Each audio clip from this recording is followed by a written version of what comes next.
Welcome, everybody, to the Children's Sermon. It's that time again to crack open the Jesus Storybook Bible and to hear one of those great Bible stories.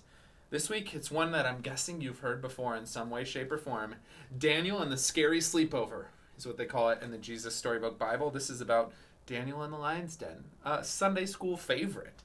I really like the way they talk about it here, and if you haven't noticed, a lot of the stories they tell in this Bible continue to point us towards Jesus and all the ways that the events of the Bible led up to what God finally did by becoming a human person in Jesus and rescuing the world. So we'll hear a little bit more about that as we read the story.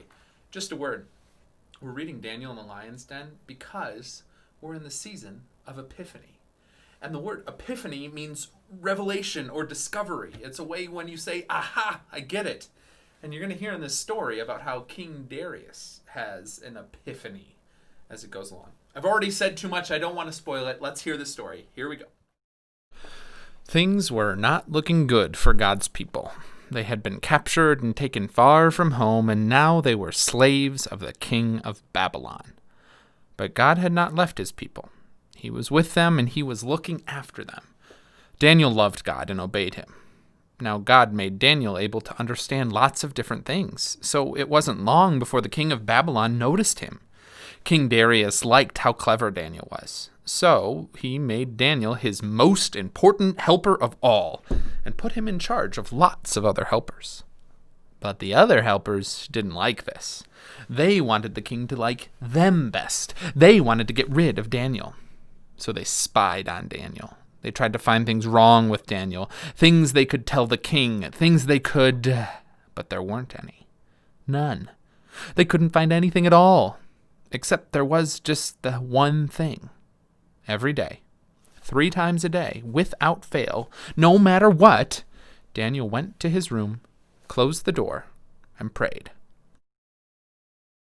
They smiled to themselves. Let's get the king to make a law.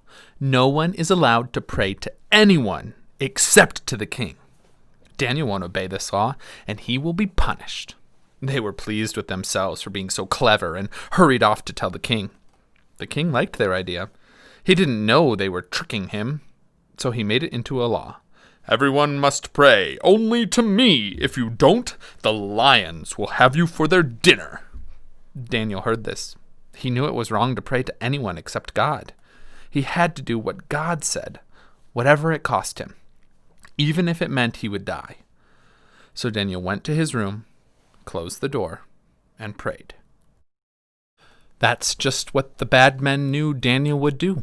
They skipped straight off to tell the king, "Oh, your most glittering highness, your law says, does it not, that everyone must pray to you alone, sire?"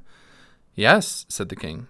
"Oh, magisterial brightness, then correct us if we're wrong, but it would seem that Daniel is praying to God, not to you." The king was sad. He had been tricked. He didn't want to hurt Daniel, but he couldn't change his law. And so he let the soldiers throw Daniel to the lions. "May your God, who you love so much, rescue you," the king said. The king went back to his palace, but he didn't sleep that night. Not a wink. He tossed and turned until finally, at the first glimmer of dawn, he leapt out of bed and ran straight to the den. "Daniel," he cried, "has your God rescued you?" "Yes," Daniel shouted. God sent an angel to close the lions' mouths. And there, resting his head on Daniel's lap, was the biggest lion, purring like a little kitten. The king brought Daniel out of the den. "Look," he said, "Daniel doesn't even have a scratch." The king made a new law. Daniel's God is the true God, the God who rescues. Pray to him instead. God would keep on rescuing his people, and the time was coming when God would send another brave hero, like Daniel, who would love God and do what God said, whatever it cost him, even if it meant he would die. And together they would pull off the greatest rescue the world has ever known. All right, Mr. Preisinger, tell me, when you look at this image, what do you see? Here, let me look at that. Yep. Well, I see 2 faces, right? There's one face and there's another face. Pretty good, huh? 2 faces. What if I told you that this is actually a vase. Wait, what? Oh my gosh, you're right, it is a vase. Do you see? The white part is actually a vase. Okay, Mr. Preisinger, another question for you. What do you see here? Yeah, this is a picture of a bunny rabbit. There we go. There's the bunny and the eye and the ears. This is probably smelling something. And it's a bunny. What if I told you that this is actually a duck? Holy cow, unbelievable, it is a duck. See, there's the beak, there's the eye. All right, Mr. Preisinger, what do you see as you look at this picture? Huh, sure, okay. This looks like an old woman. There, you got the nose, and she's got like a fur coat on, and fancy feather in her hair.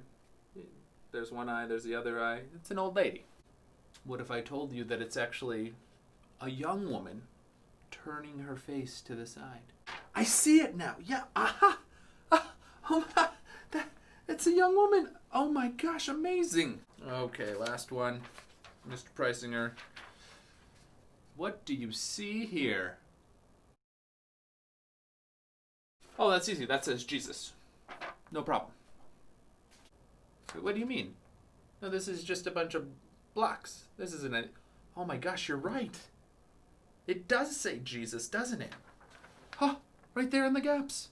J-E-S-U-S. Well, I learned something today. Welcome back, everyone. Aha! A revelation, right? We heard that great story from the Jesus Storybook Bible, and King Darius had an epiphany that Daniel's God is the true God, and people should be able to pray to the true God. And in the same way, when I was looking at all those funny optical illusions, I was having epiphanies, wasn't I? As I discovered a new way of looking at each and every one of those images. Here's the thing. We need to change our perspective a lot of the time. Sometimes we're looking at things one way, we understand the world in one way, and God comes along and says, like, how about we look at this a little bit differently? And one of the best ways to have our perspective changed by God is through prayer. Daniel went away 3 times a day and said prayers each and every day at 3 different points, morning, noon, and night. And that process of praying, it can change us. We need to remember that when we go to God and talk with God about what's going on in our life, sometimes it can cause us to have an epiphany, an aha, a new perspective on a problem or a situation in our life. So your homework this week, because we always want to put our faith into practice, your homework this week is to be like Daniel. Pick out 3 different times during this day when you watch this video. Pick out 3 different times during the day when you're going to stop and pray. Maybe do 1 in the morning, 1 in the afternoon, and 1 before you go to bed.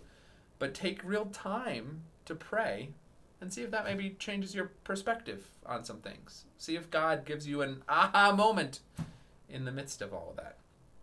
I'm Pastor Nate. This has been the Children's Sermon for this week. Thanks for watching, everyone. We'll see you soon. Bye-bye.